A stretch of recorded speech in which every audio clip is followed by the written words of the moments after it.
sports, all plays. Yeah. All sports, all plays.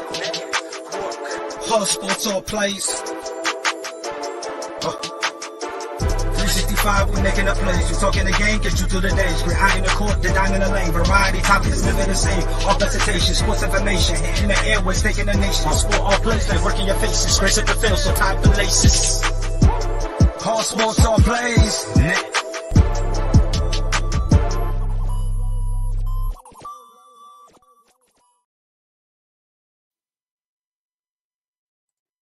Yo, what's going on, everybody? It's the Touchdown Crew. We are live in Happy Sunday, everybody. Let's get Michael on there. He was off camera, so I had to chop his camera off a little bit, but there he is. Morning, Michael, what's going on? Good morning, sir. Everything's going well. Well, how about yourself? it is doing pretty good. Not bad. It's hanging in there. I am Thanksgiving out, man. I am Thanksgiving out, turkey out. I'm mashed potatoes, stuffing. I'm done, man. Just put me in the oven and I'm done. So anyway, good morning. We got we got a lot of games to go over. We got some things to go over as well. Some updates. The DeShawn Watson watch is on. He is expected to go ahead and be reinstated on Monday, which means he's going to get that big push to go ahead and perform next week, not this week, next week against his former team, the Houston Texans. Yeah, that wasn't planned or anything.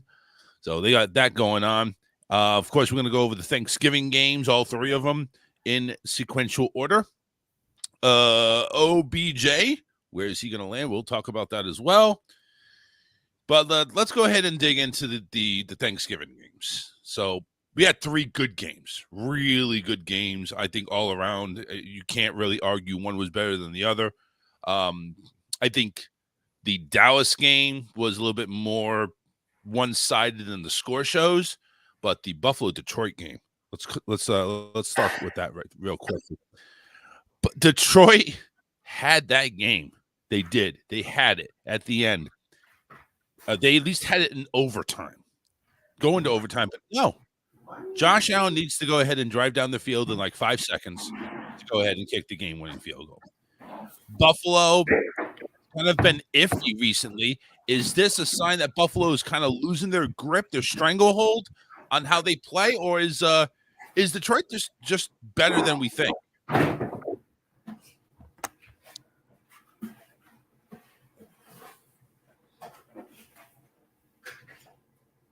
Mike, you there? Oh, I couldn't hear nothing. I got you. Oh, okay. You able to hear me now? Yeah, I got you. All right, gotcha. So my question is, in this particular game, Buffalo-Detroit, is Buffalo losing their stranglehold, or is Detroit just better than we think? I think Buffalo's okay with, their division is what's keeping them all right, but I think everybody has their number. Say, let's spy Josh. Josh is, like Vic said earlier, Josh is their runner that they're relying on instead of the running backs. And hey, Diggs gonna get his catches. We just can't allow nobody else to go out do outstanding. So they're really just a 1-2 combo, which is Allen and Diggs. And the thing is, slow one of them down. That's kind of dangerous too. When you go ahead and you put the ball in your quarterback's hands for like 90% of the time, you don't give any trust to anybody else. It's, you're going to get locked in. Like, all right, so they're not using the Isaiah McKenzie anymore. Dawson Knox is almost non-existent. We just need to cover Diggs. That's it. Yeah. Cover Diggs and try to contain Josh Allen not to get too many yards because, he's going to get his yards. But yeah, and then he is hurt. He is hurt. I don't care what nobody say. He's trying to hold on to the season, and his arm hurts. You're talking about? Did he get injured? Or? Not this Sunday. 2 Sundays ago, he hurt his elbow. Oh, I see. Yeah, so you don't think he's got the same zing on the ball as he should be having? Nah, you can see a little bit every now and then, but he's hurting. He's hurting. I got you. We'll keep an eye on that then. But Buffalo did come away with the win against Detroit 28-25. I think they kind of had a little home field advantage since they had just played in Ford Field that Sunday. So it's like, yeah, we're going to check out the visiting locker room. We're just going to make camp here. And that's I don't even think they went back to Buffalo, to be honest with you. I think they just stayed there. They stayed, might as well, yeah. Yeah, might as well. It's going to be a short week, so you might as well go ahead and just stick with the Tide. But yeah, Buffalo ends up pulling it away. Now again, like I said, Detroit basically tied it late, but not as late as they should have. And Buffalo just walked down the field, hitting a big pass, and that arm of Josh Allen, man, he showed some zip on the ball, but he went in and got the game-winning field goal range to go ahead and put him up 28-25, and that was it. Detroit was done. But the next game, though, the 4 o'clock game, or the afternoon game, as we go ahead and call it here, Dallas and the Giants. Dallas, I mean, the score shows 28-20, but Dallas pretty much had the Giants all game long. It was basically just execution for the Giants. They didn't have it. Dallas had of course the field, the crowd, and everything like that. But yeah, as you know, as soon as they went over the first 2 Dallas possessions, you know, they turned it over on downs and an interception. They just never looked back, really. 4 touchdowns coming through, and you know, what can you say? Dak had a pretty decent game besides throwing the 2 interceptions. He did go ahead and throw for 261, 2 touchdowns. Zeke had a pretty good game, 92 yards and a touchdown. Tony Pollard rushed in there for 60 yards. So they got a good 1-2 punch over there. A lot of people thinking that Tony was going to get more of the touches, Zeke going to get more of the touches. Is this one of these things that Dallas puts to their advantage? They don't know who's going to be in the backfield. Or do you think Zeke is really the big guy? Tony's just like the third down guy. Zeke is the man. I don't care what anybody say. And the Dallas fans think they want to lean towards Tony. You got to understand it's a 1-2 thing, and most running back crews who are productive have a 1-2 combo, which are different type of backs. Zeke is that downhill back. He still has the speed, but Pollard is that get outside. He's doing more of the catching type run plays, and it's a 1-2 thing. One coming soon. I think Pollard's going to try to get a lot of money somewhere else and wants to be the number 1 guy, but I don't think he's that type of running back where you can build around him. He has enough weapons that keeps him safe from having to carry the load like that. Yeah, which is good too. You know, you go ahead and you know, as a matter of fact, Tony actually got more carries than Zeke. You had 34 carries between the two, 18 and 16. Now, of course, the yards per carry were a lot better with Zeke out there, but still, you got to take a look at that 1-2 punch. That's 34 carries. That's a lot of running. I don't care what team you are. That's a lot of running, and that wasn't even the whole thing. There was CD had a couple of jet sweeps. Dak ran a couple of times. So 30. I mean, overall, you take almost 40 carries on that time. Another topic we're going to dive into a little bit later is, of course, Odell Beckham, where he's going to land. Cowboys have been a rumor that they're looking to land on him. As a matter of fact, there was actually some talk about whoever wins this game, that's where Odell's going. So I guess the Cowboys kind of had the lead on that. But when you take a look at it, CeeDee Lamb, Michael Gallup, Dalton Schultz, do you think they need Odell, or do you think they have enough players right now to go ahead and take him the distance? I mean, that's just like a quick unbiased. I think their receiving core is good. I do. But OBJ improves any receiving core. I don't care what you have. He improves any receiving core. I think Dallas may have a nice lead, but I also heard Buffalo was in there. Yeah. So I think he was definitely looking at that game, but especially with both of them coming in 7-1. My thing is I think he is the missing piece in New York because their receivers are hurting. But I don't think he wants to come in and be the number 1 guy. I'm still. Do you think he can be the number 1 guy though? Maybe he doesn't want to, but can he? Does he have the ability to? I'm speaking blindly. Haven't seen him work out. Haven't seen him work out on the knee. You know, and then the people who have seen him probably seen him work on turf. But how many more grass games? I think we spoke about that before. How many more grass games? How many more turf games do they have? And it hasn't been a full year since his injury.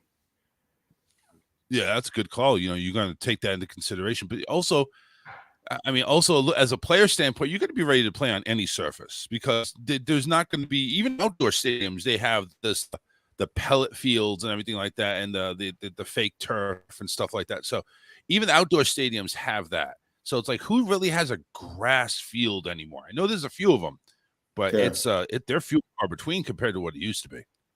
Yeah, I don't like I said, I want to say Chicago for certain, but outside of them, I don't know, and I don't know the schedule, but it's a lot of things you got to look at. Mentally, you can say I'm ready, and we don't know. Like I said, it hasn't even been a full year, and with the medical things, you might not need a full year, and he's probably been putting in the work, but they haven't shown a clip that I've seen of him running routes, doing anything.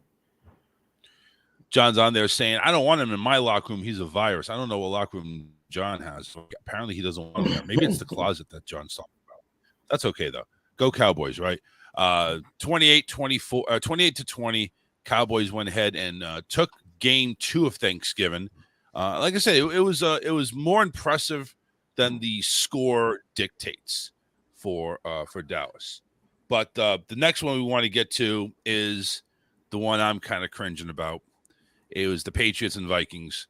Honestly, there were some bad calls on that game, and I'm just going to speak to what I've seen everything else come out to. But the opening of that game, I was really happy to see Max slinging that ball around and actually getting almost 400 yards total, 2 touchdowns, no picks. We even picked off Kirk Cousins and Kurt, but Kurt was on point. I mean, we had no answer for that dual threat that the Vikings had with Justin Jefferson, Adam Thielen, even TJ Hawkinson made a touchdown. So it's like we had no answer for that in regards to the defense. Barely got any pressure. But I was happy with the offense in regards to that. I really thought that Hunter Henry catch was a touchdown. His hand was underneath the ball. I mean, come on now. Come on. You seen the tape, Coach? If that was your guy, is that a catch? I'm flipping my wig if it's my guy. If I'm the opposing team, good call, ref. I'm flipping my wig if it's my guy. Going crazy. But honestly, taking a look at it, objectively, non-biased, do you think that was a catch?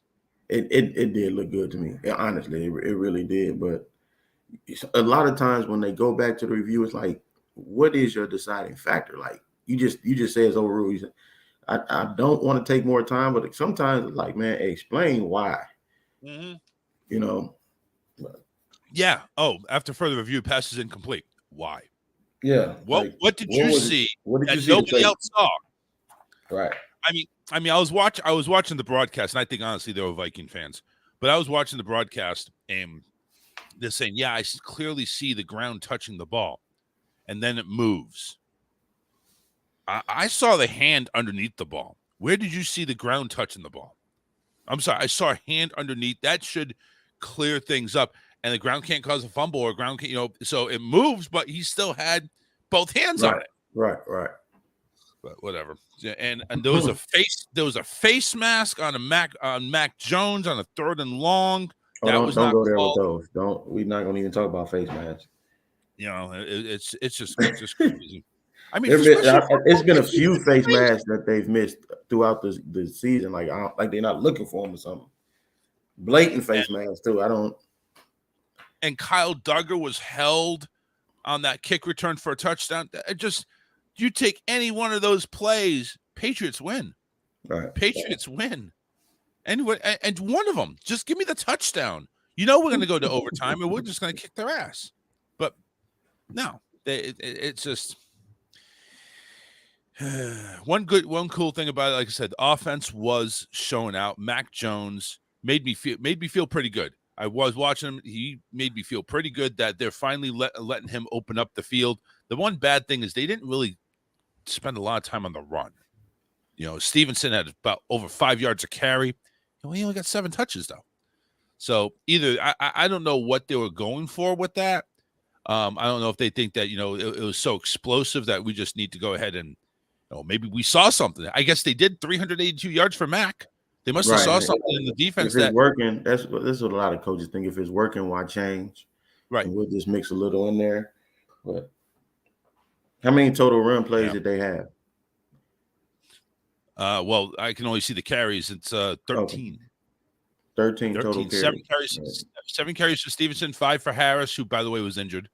And Kendrick Bourne had a jet sweep that went backwards for 7 yards. Okay. God.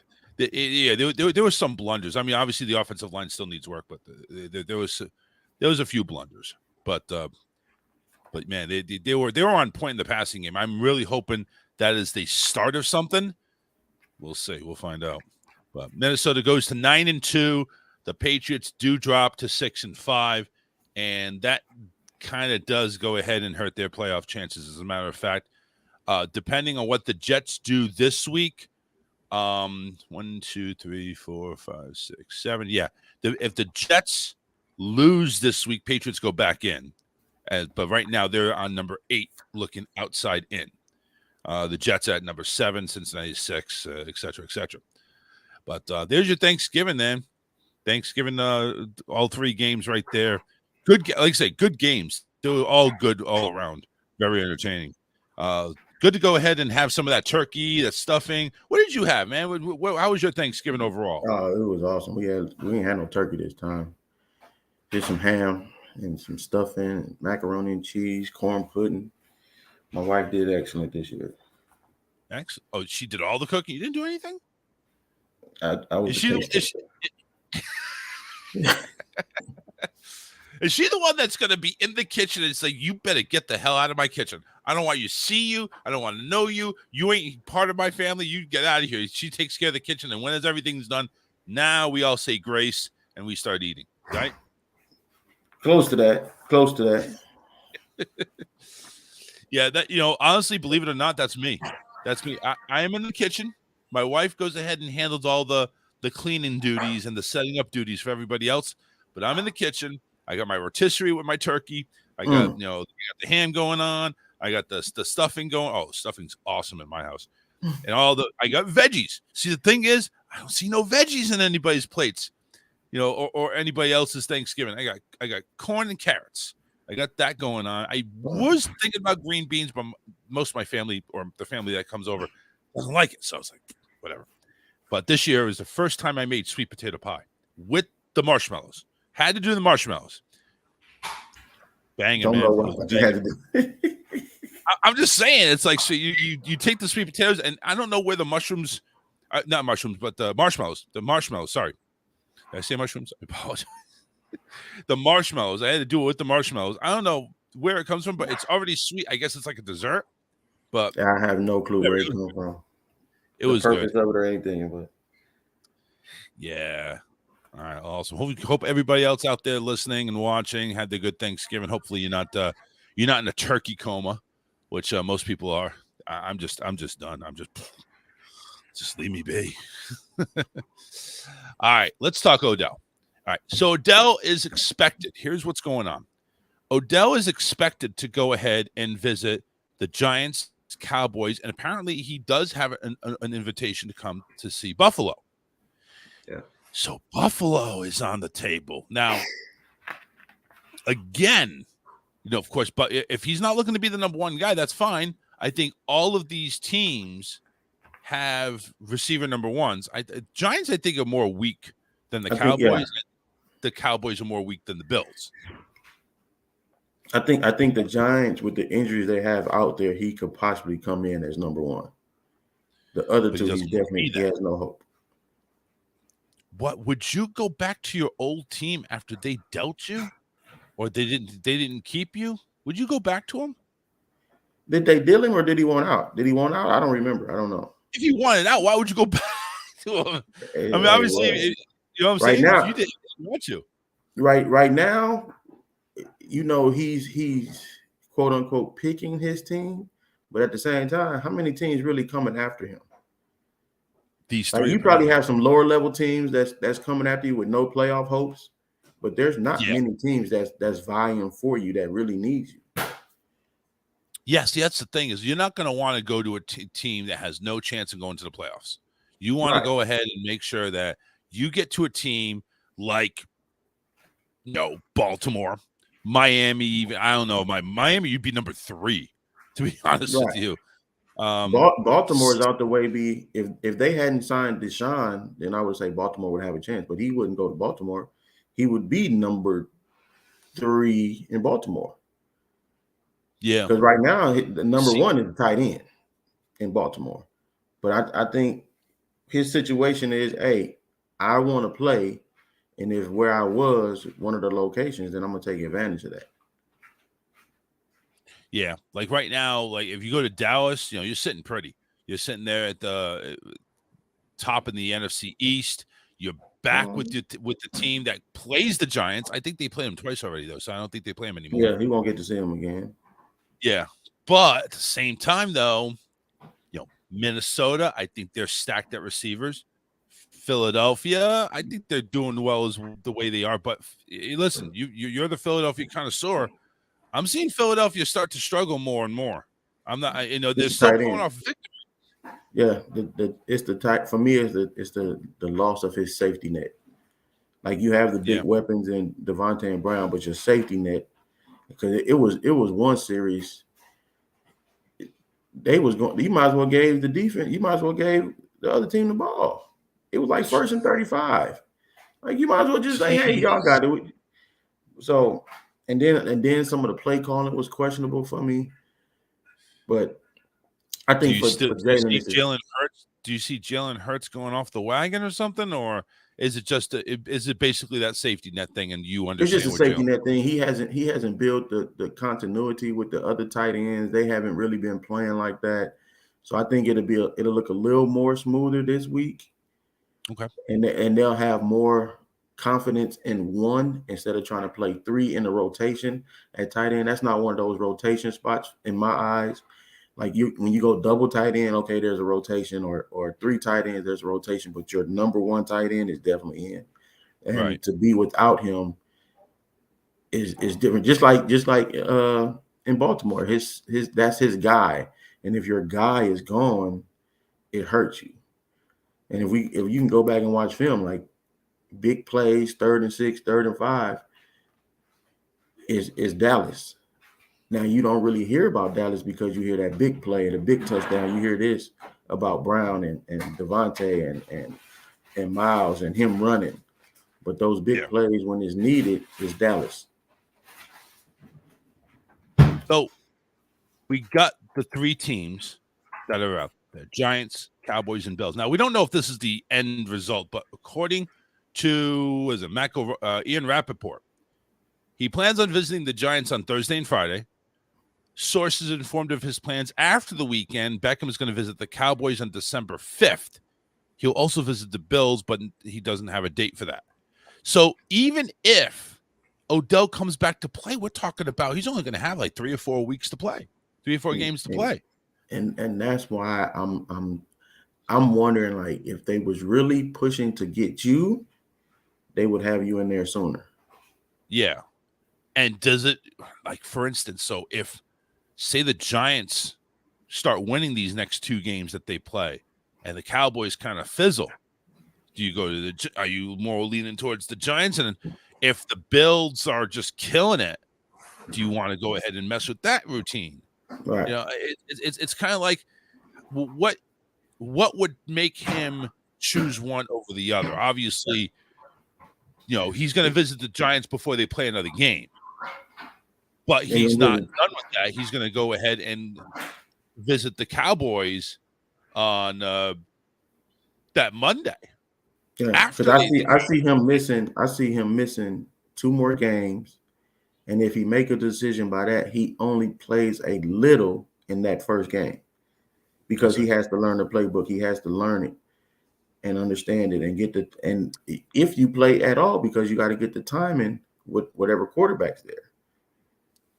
And right now, like we mentioned at the beginning of the discussion, Odell is going to go to a playoff team because why would you settle for a non-playoff team? You're only going to play a couple of games.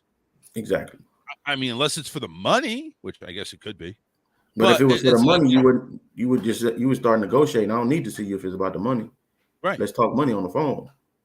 Yeah, you could do that. Well, I mean, why would okay? So let me ask you this: why would a player visit a team? It sounds like there's a lot of travel going on with Odell. He doesn't make up his mind. You know the Giants locker room. You know that. Well, you don't know the head coach, Right. well, maybe not as well. But isn't that something you could do like video chat? I mean, here's the thing. Who's seen him work out yet? There's no film on him working out. Okay, yeah, because of the injury, you're probably going to go ahead and do a couple of you gotta do something. Reps. Yeah, got to do it. Or you know what? Just invite the Cowboys, Giants, and Bills representatives. Kind of like do a whole Colin Kaepernick thing. Just go ahead and invite him. We're not gonna chase you in the middle of a playoff run, just like you trying to get to. We're not gonna come after you because we're still. I mean, even with the loss from the Giants, we're still on the playoff hunt. There's got to be a mutual. There's got to be a mutual interest if he's planning on visits, though. Yeah, so it does, but I'm not going. I don't want to get let's say a bad taste in my mouth. Let's say you go to the Giants, and they work you out. It's gonna be video. I can get a small snippet of how you look, a little bit of taste of it.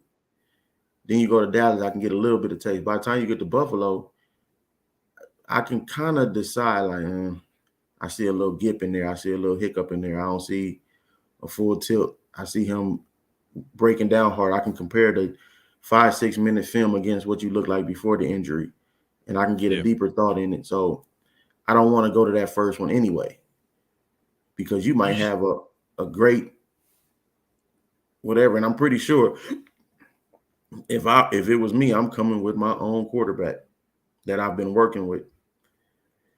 So my timing look good and don't because definitely got to look good. There could be additional teams that may be able to go ahead and get a visit with him. But right now, those are the only confirmed visits. Giants, Cowboys that they're scheduled, and the Bills, they're in there somewhere, but they're not scheduled. But he plans on visiting the Bills. You got the Cowboys. Owner Jerry Jones did tell reporters that there was a visit set. He went on and was quoted as, Odell could help us. I believe that right now we have to make it fit. And that's the challenge there. When Jones was asked about where Beckham is or where he needs to be health-wise, Jones says, I haven't gotten to see the benefit of his rehab work and where it is yet. So one source with direct knowledge to his rehab return says Beckham has been fully cleared from his ACL injury, but that's not all of it. And now it's about getting up to speed football-wise with football-type activity. And while he's been working hard, there's only so much Beckham can do to replicate without being on a team. That's going to take some time. But upon signing with the team, the expectation that is he'll be healthy enough to go. The plan is to have all the rehab hurdles cleared by Thanksgiving, which was Thursday. And he's hit that checkpoint. Now it's about picking a team. So he's hit everything medically. Now it's time to get back to football. Now it's time to get back to the speed where you were. And now and the question is, are you going to be at that speed? Are you going to be able to make those cuts? Are you going to be able to go ahead and run those routes? And that's, like you mentioned, that's what they need to see. He needs to do some workouts and find out where everything is. So there you go. Odell Beckham, 3 teams at least in the mix. I got to ask you, betting man, where do you see him going out of these 3 teams? I think Dallas is the front runner. And I'm gonna say, if Buffalo has a chance, if it was me, I would pick Buffalo. Why? So easy. Yeah. Why? Because I'm not gonna say physically or competition why they're a better division or a weaker division than the NFC East, but you have a better chance. I think if you look at the AFC, how many teams is everybody saying, oh, they got a Super Bowl chance? Yeah. So you're looking at Buffalo and Kansas City is really realistically right now. Right. You're looking at 1 and 2. Tennessee, there's not a lot of people talking about Tennessee, but why not?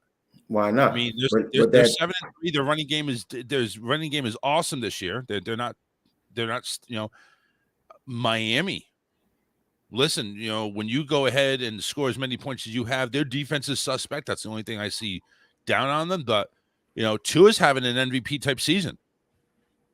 I just think the playoffs and the atmosphere with a team that's no experience in there makes a difference. Yeah, they're adults, and yes, they're professionals, but it matters. And then if they're not at home, I think that'll make a big difference as well. So, like I said, if you look at the NFC, the range from top to bottom is a whole lot closer.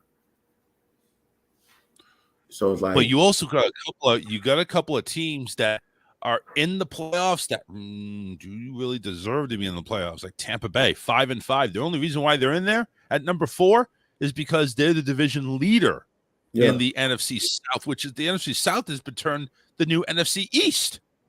Right, but that kind of plays into what I'm saying. Like you catch Tampa Bay on the wrong day, they'll not just surprise you, they'll embarrass you. Yeah. You catch New Orleans on the wrong day, they'll embarrass you. Whereas you look at the AFC, it's like you slow the run down with Tennessee. AFC basically, I think, is divided to the point where you got at least 8 teams that are done. Forget it. Yeah. It ain't happening. But in the NFC, because of the crap divisions that are in there, you got more of a chance. Like Atlanta at 5-6. Oh, you got a chance to win the division at 5-6. New Orleans is not out of it. They're at 4-7. So listen, and with all the stuff talking about how the Rams may not even make the playoffs, if they can figure out what's going on with Stafford, they can go and figure out what's going on with their offense. It ain't over. Yeah. There's a lot of teams like Carolina and Chicago basically just mail it in. They're 3-8, mail it in. It's done. But there's a few 4-7 teams that are right there for the picking. Green Bay is the only 4-7 team that I think they're done. I really do. They've disappointed a lot. I thought Aaron Rodgers would be. Listen, by 11 games, if Aaron Rodgers hasn't figured it out, it's over. You need to mail it in. Even Detroit, if there was a few games that went one way or the other, they'd be 5-6, 6-5. But no, they're 4-7 right now. But they've scored a lot of points, but they've given up a lot of points. Yeah, we was talking about that the other day. I'm like, what are they missing? Like, I can't even pinpoint what they're missing. Like, you can say it's on defensive side, but what? Score. Yeah, they're able to score, man. Their defense is suspect. Their defense is flaky. They're allowing way too many points. Too many. But what are they missing? You can say defense. I'd say what? Okay. So it's not even a player. Okay. I'm not even going to players. I'd say coordinator. Okay. Because that's a good one. I didn't think that. As a coordinator, giving up 310 points after 11 games, dude. Yeah. No. Oh no. You need to go. I don't care what talent you have there. There's no talent that's that bad that you're giving up 300 points after this part of the season. Nobody else is close. Atlanta, as bad as they suck, they're giving up 2. All right, so Arizona's 296, but they're 4-7. They're even in the playoff hunt. But Detroit, listen, you got to catch up. You have to catch up to Minnesota, that's 9-2. Everybody else there is ahead of you in the conference. Like, literally, you may have 3 or 4 teams coming out of the East.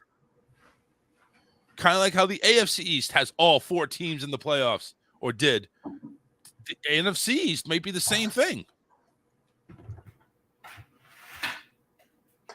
It's crazy, man. It's crazy. I mean, you have Dallas at 8-3 as the number 5 seed. What? 8-3, number 5 seed. You go to 8-3 over in the AFC East, and you're winning a division. Third best team, yeah. Yeah, you're winning a division. You're the 3rd best team. And even that's suspect, because you have to face Buffalo and Kansas City. Can you beat either one of those?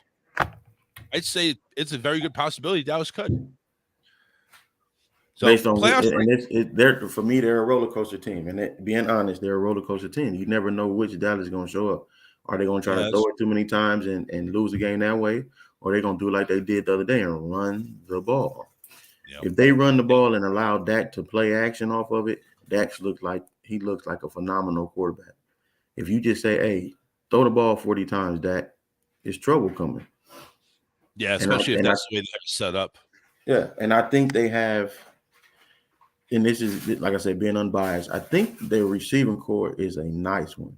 CeeDee Lamb is nice. I think Odell would be an excellent pickup for him, but I think he's a great receiver. I think when they decided to go 2 and 3 tight ends on the field that game, it just put them at a disadvantage, and New York had no answer for it. And then New York had tails every third down. They was in man coverage, and do you find that being do you find that being a mistake in New York's defense? Maybe they do better with zone, or you got to mix it up. You have to mix it up. You have to mix it up because now when I know you in man and I got motions, you can't jam my receivers. I know you in man, I can get the perfect route combinations to beat you. I can force the matchups I want if I know you're in man. So you're at a major disadvantage. And Dak looked like every play every third down, if you go check, he almost audibled into the right play because he knew what they was doing. So do you think that's something that may hurt the Giants in the next few games? Maybe take it out of the whole race. Yes. Yeah, if they don't make adjustments yet. But like I said, I think that injury to the receiving core for the Giants is a major hurt because now I'm not saying the receivers was mandating that you double team them, but it did take pressure off the box for Saquon.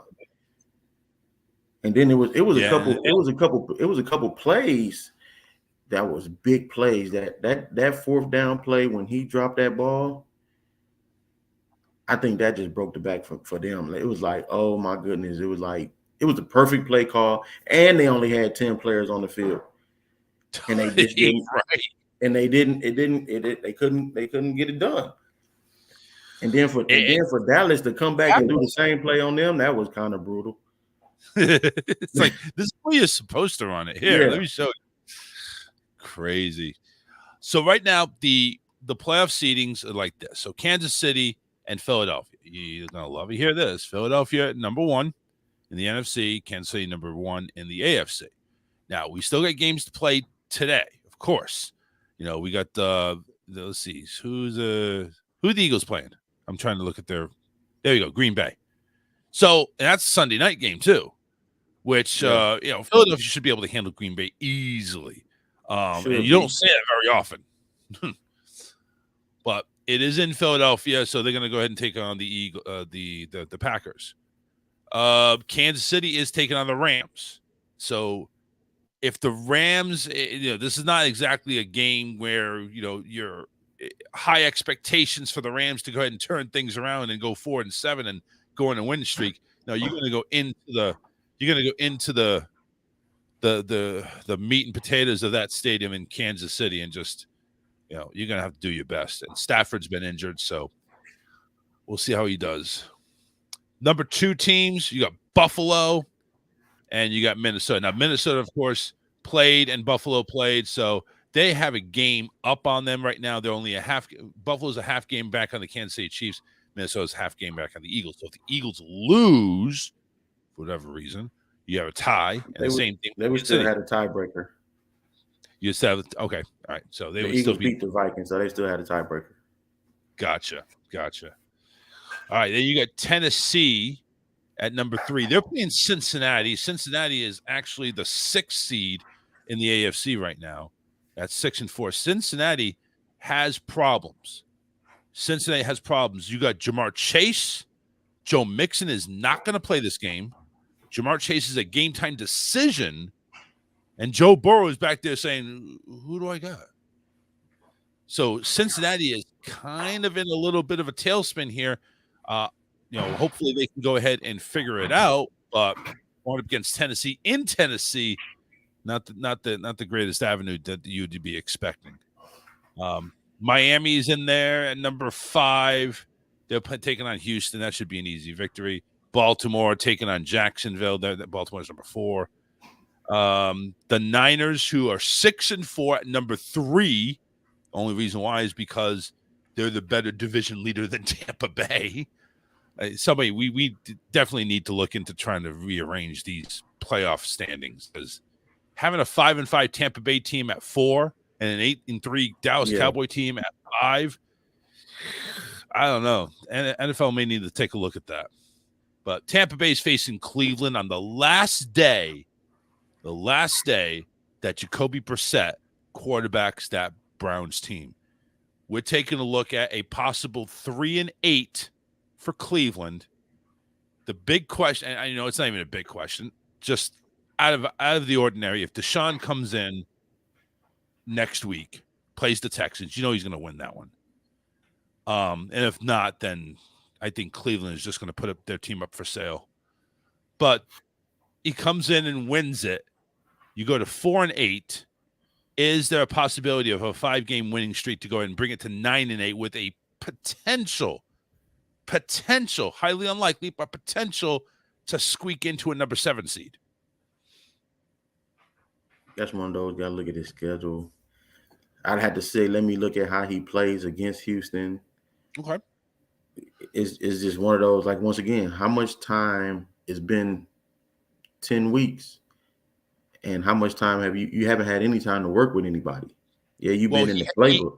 He has been, he has been working out these past couple of weeks because he's been eligible to be practice. In the facility. Right. He's able to be in the facility, but he hasn't been cleared to be out there. All right. So here's Cleveland. Obviously, Houston next week. You got Cincinnati, Baltimore, New Orleans, Washington, and Pittsburgh. It's not a 5-game win streak. It's not a 5-game win streak. No, I don't see. Yeah, taking a look at it, I don't see it happening. I think Baltimore is going to give him hell. I think even Washington can give him hell. All the other ones I see are relatively winnable. Yeah, I think Cincinnati is winnable, especially in a matchup there, division matchup.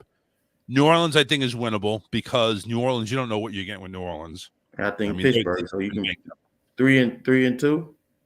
Yeah, I'm saying looking like 3-2. So obviously they're not making the playoffs. Right. They'll eventually be 7-10. But if he plays well, that's going to give Cleveland hope for next year. Like, that's their famous saying there in Cleveland. Yeah. Wait till next year. Well, this one may actually turn out to be okay.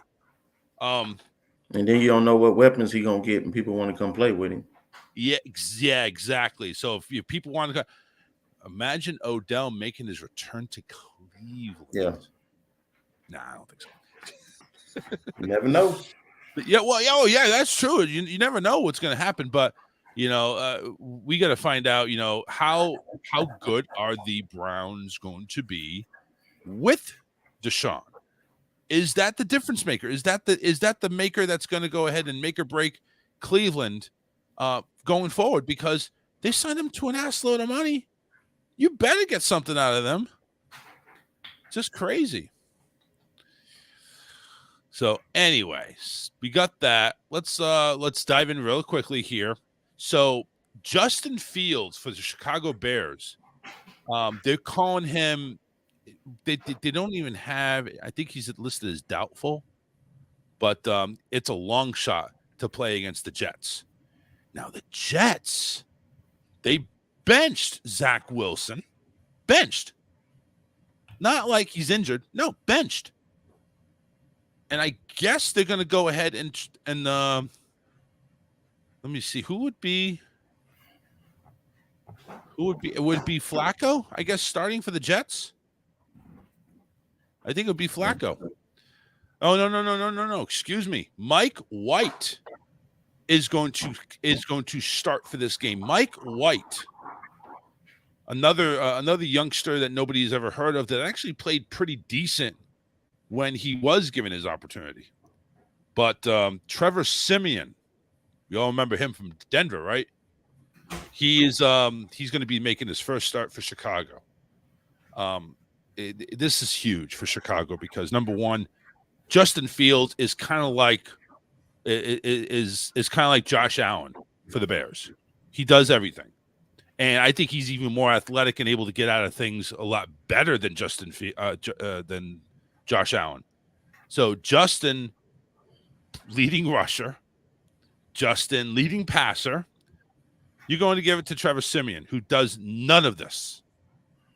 And I think the Jets, because the Jets are the Jets and they've been good this year, I mean, you got to give it to the Jets there. Even though all these changes and adjustments are being made, if you don't have Justin Fields back there, I think for Chicago, you're taking 80% of your offense off the field. Oh, yeah. That's pretty much he's been a difference maker these last two. Yeah. So it's sad for Bear fans, but that's the way it's going. Robert Saleh announced Zach Wilson, of course, has been benched for Mike White. Fields' absence is going to be greatly affected by the offense. Fields has an NFL high 15 touchdowns since week 7, with 6 coming on the ground. 6 of them coming on. I mean, there's most running backs that don't have 6 touchdowns, period. But just since week 7, 6 of them. Just week 7. Now it's a 1:00 game in New York, actually. So New York is actually finally going to see somebody that actually may be able to throw the ball and not get picked off. So, in regards to the Bears and Jets game, do you see Zach? Let's actually talk about Zach Wilson real quick. Do you see Zach Wilson being benched a good move for the Jets, even at 6-4? They say, and I started looking up some information. They say they're gonna stick with Mike White if they stay in playoff contention. So, if that was stated, to me, it almost looked like you want to lose. That's what I'm talking about. Because if you can't tell me why you set a guy who's led you to possible playoffs when I didn't have you winning 6 games all year, not that my opinion matters, but well, yeah, it doesn't. But outside of most Jets fans and everybody in that facility, nobody saw y'all doing this. And it would make sense. Number one, it would make sense in Denver. Listen, season's toast. We're benching Russell Wilson. Yeah, we paying him a whole bunch of money, but we're still benching him. We're going to see how this new guy does.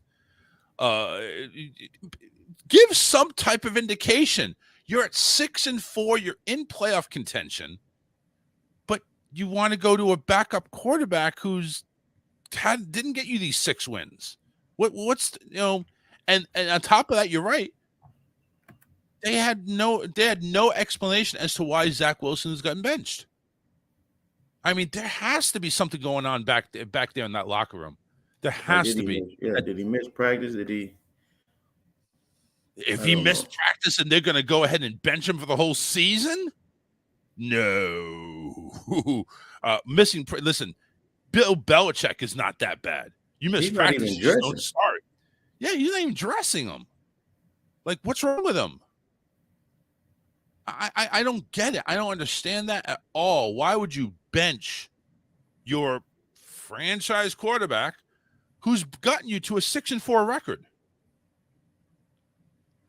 Listen, all these receipts that Robert Saleh has been counting up, well, listen, you're going to have to go ahead and pay him back because you're about to make the dumbest decision ever.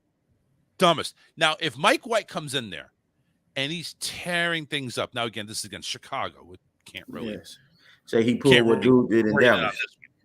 Yeah, right. So if you go ahead, let's take a look at actually the schedule for him. Let's take a look at the schedule for the Jets. So, and just, I just don't listen. I hate the Jets. Thank God they're doing this. Get them out of my way. I don't care for them. But taking a look at the Jets, they play the Bears. They play Minnesota. At Minnesota. Then they play at Buffalo. Then Detroit, Jacksonville at home. Then they go to Seattle and Miami. This is not a minor league arena football XFL schedule. You got serious number 1 and 2 contenders dealing with in the next 2 weeks, and they're on the road. All right. You're going at Minnesota. You're going at Buffalo. What do you expect to accomplish? What do you expect to accomplish putting Mike White in there? You're basically taking this guy going to the Wolves. I have no. Are the Jets just being Jets? That's what it looked like, especially coming into the Bears. Now, if you'd have did it next week, then it would have been. I would have said, "Oh, they're trying to save him for the playoffs.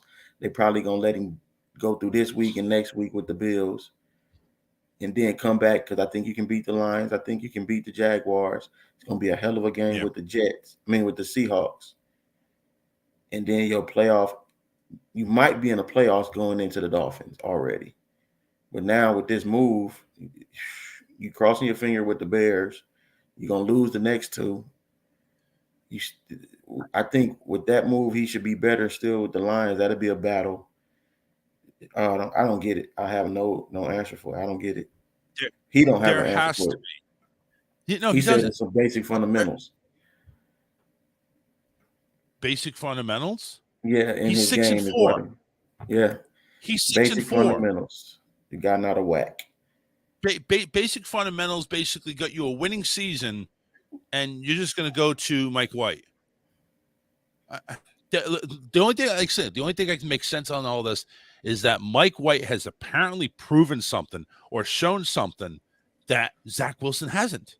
Now, Zach Wilson, yes, he made some dumbass mistakes. Don't get me wrong, but he's found a way to win.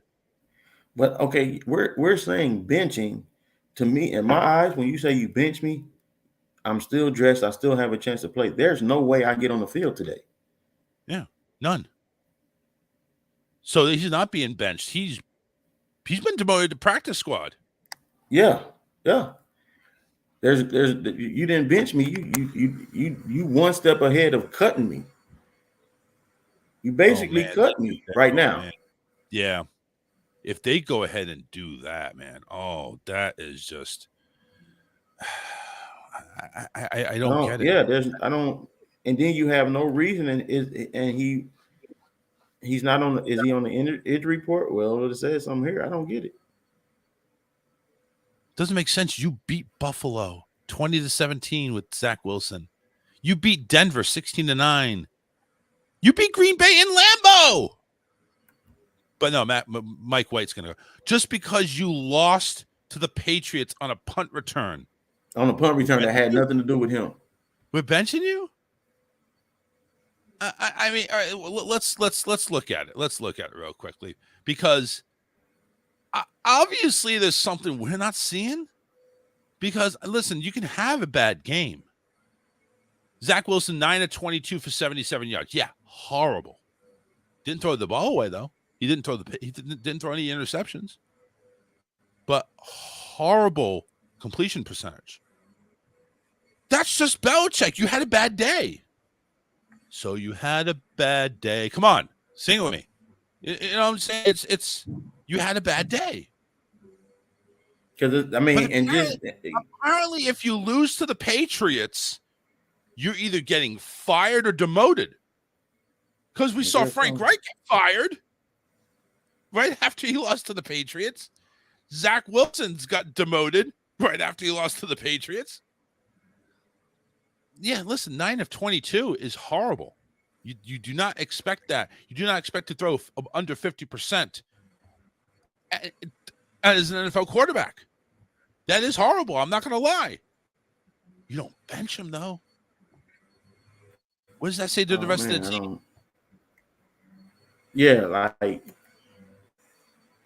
I was thinking as a coach until I just seen he wasn't dressing at all, was maybe he just trying to give him a jolt, and then if the guy ain't playing well, he'll put him back in.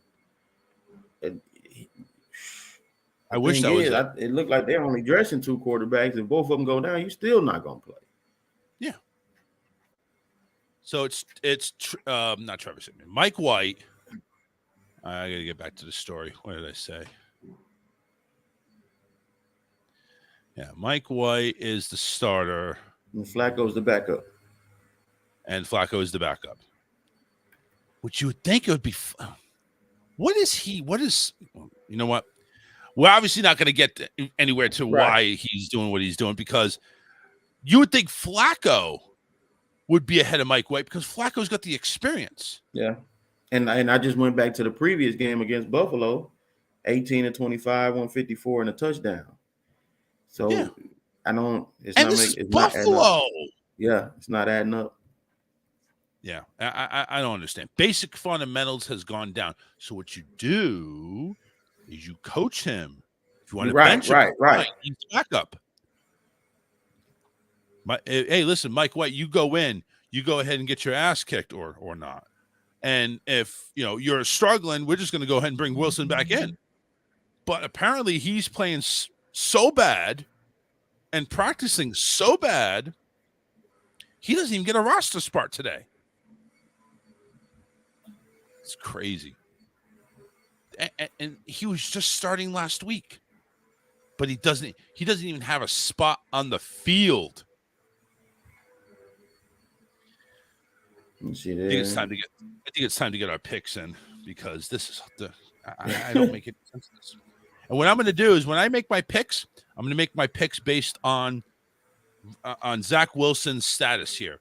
So, like, if I'm going to go ahead, and choose Miami, Houston. I'm going to pick Houston because I think, yes, I have more faith in right. Yeah, right. This is stupid. All right, let's go ahead and let's get our picks in. We also going to go ahead and pick the Thursday night game on week 13. So we got a couple of picks here. Let's go ahead and start with Denver and Carolina. This is at Carolina. Honestly, these are two crappy teams, 6 wins total. I would think Denver would have it, because Carolina is just a train wreck, to be honest with you. I'm going to go with Denver.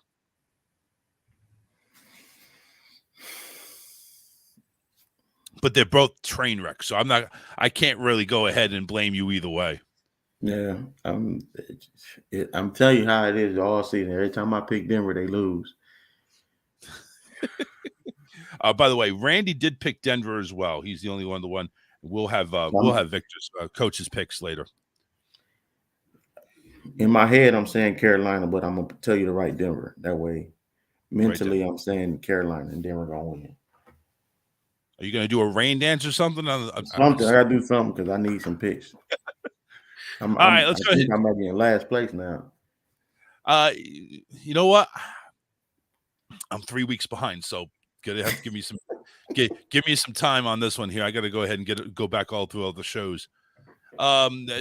Spent too much time off for bronchitis and all this other crap that I've been going through. Plus, yes, there was a Disney trip in there. So, but anyway, let's go to Cleveland here. The Buccaneers 5-5 against Cleveland 3-7. This is in Cleveland. This is Jacoby Brissett still starting. One more week. Tampa Bay is in there with Tom Brady. Apparently, I think they may have hit their stride, so I'm going to go with the Bucs.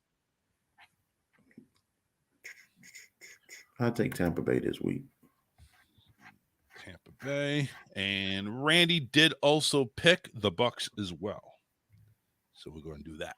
All right, let's go to Jacksonville. Trevor Lawrence going up against the get paid young man get paid. Is that how he says it? Is that how Vic says it? Sir. Baltimore coming in. I think Baltimore handles them. I think they handle them easily. Baltimore with you. And if Randy picked Jacksonville, I'm just going to die. No, you picked the Ravens. Okay. Going to Miami. Miami 7-3 against Houston, 1-8-1. There's no way Houston's going to win, right? No way. No way. Let the Jets coach tell you they will. Oh, yeah. And they won't give a reason. Dolphins. That's just like a parent because I said so. Dude, we're going to be talking about this especially if they lose to the Bears. Right. Wow. And that's next game, Jets and Bears. Now, again, Justin Fields is out. Trevor Siemian is starting for them. Mike White for the Jets in New York. I think honestly, I think with everything taking effect, the Bears just lose 80% of their offense. I think the Jets actually win this one. I still think the Jets win.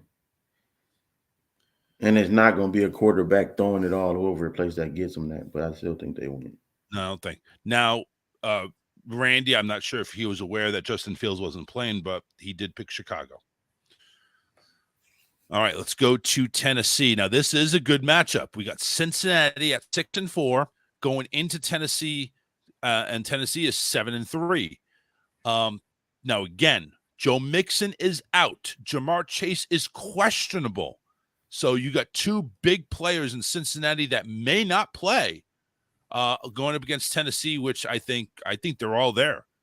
Tennessee's got that run game down. The only thing is, can Cincinnati stop it? Because if they do, they have a chance. I just don't see them doing it. I think Tennessee wins. Tennessee? Yeah. Tennessee. Okay. Randy picked the Bengals. Randy must see something we're not seeing. Well, it's going to be a close game, like I said. All right. Here's another one here. Again, potential playoff teams. Atlanta trying to keep up with the Buccaneers. They're at 5. They're 5-6 going into Washington, who shocked your Eagles. I haven't had a chance to go ahead and tell this face to face. Washington, given that one loss to the Eagles, they're at 6-5, and Taylor Heineke is playing in favor of Carson Wentz, but Heineke's earned it. I'm going to say Atlanta on this one, though. I'm not going to give a reason. Washington. Washington? Okay. You and Randy both pick Washington, so I am lone wolf on this one. But that's okay. I've lone wolf many and won. Let's go. Let's go to Arizona, down in the desert for the first of the 4:00 games. Arizona 4-7, but still in that hunt because of the crappy divisions. They're going up against the LA Chargers, who are 5-5. Kind of surprising the Chargers are at this low, but it is the way it is. And haven't heard much on the Arizona side. I think the Chargers are all good. I'm going to go ahead and pick the Chargers. Is Colt McCoy playing, or are they going? Ooh, that's a good question. Let me take a look here. Hold on. Let me pull up that game. It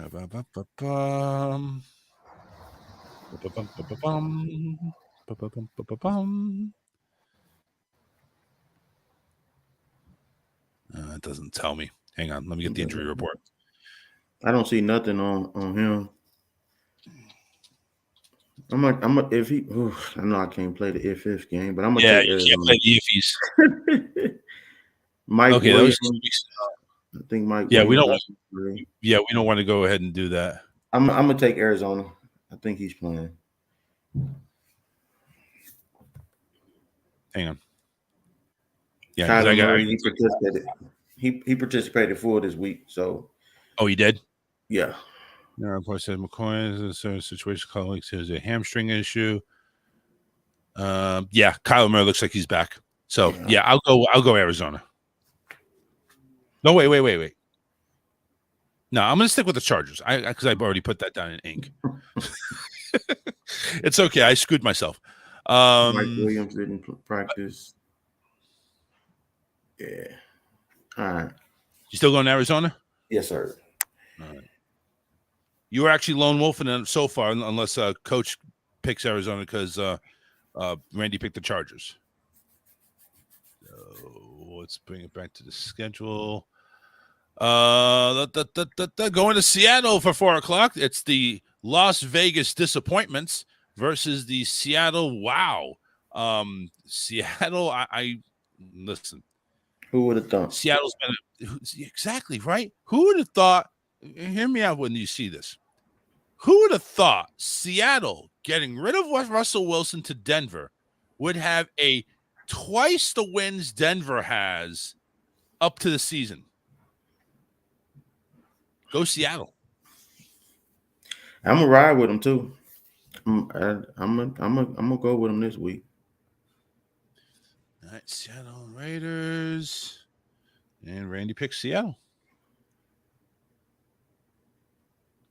If Seattle wins the division or makes the playoffs, do we give Pete Carroll Coach of the Year?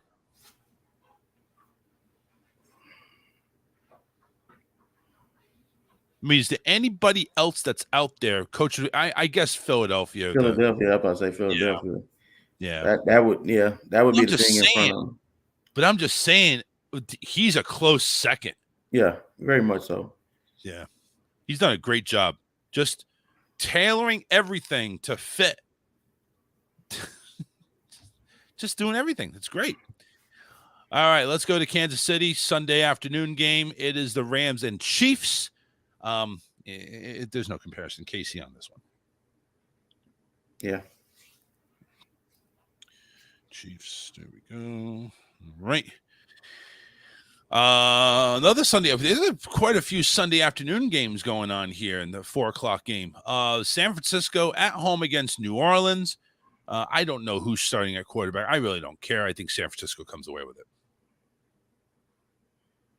And what I mean by I don't care who starts at quarterback, I'm talking about the Saints. Yeah, I take 49ers. Okay. All right, Sunday night.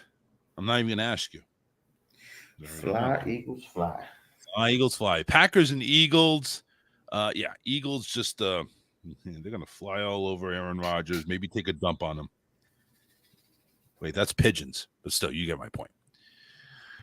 Monday Night Football. It is the 3-7 Steelers going up against the 4-6-1 newly rejuvenated Indianapolis Colts with everybody back. I like Indy. Are they rejuvenated or they just had the right team to play when he came in? Yeah, whatever it is. It's actually a good game. I'm taking Pittsburgh. Okay. You're riding solo on that one for now until we get Victor's picks. Thursday Night Football. Oh, shit. It is the Buffalo Bills going up against the New England Patriots. Hey, that team up north, I'm going to pick them. And they wear red, white, and blue. Give me the Bills. Yeah, it's really hard to go up against Buffalo, honestly. I don't care if Josh Allen is injured or not. Yeah, I think Buffalo's had the Patriots number. I think it's going to be a good game because all the Patriot players after that thumping that they got last year playoffs, they're going to come out with some fire, but I think Buffalo's just too much for them. All right, there we go. So there's a lot of agreements across the board. We all think Denver's going to win. We all think the Bucs are going to win. The Ravens are going to win. The Dolphins are going to win. Randy picked the Bears over the Jets. We both, me and Mike, think the Jets are going to win.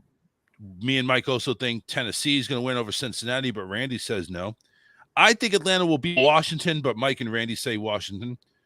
Me and Randy say the Chargers. Mike picked Arizona.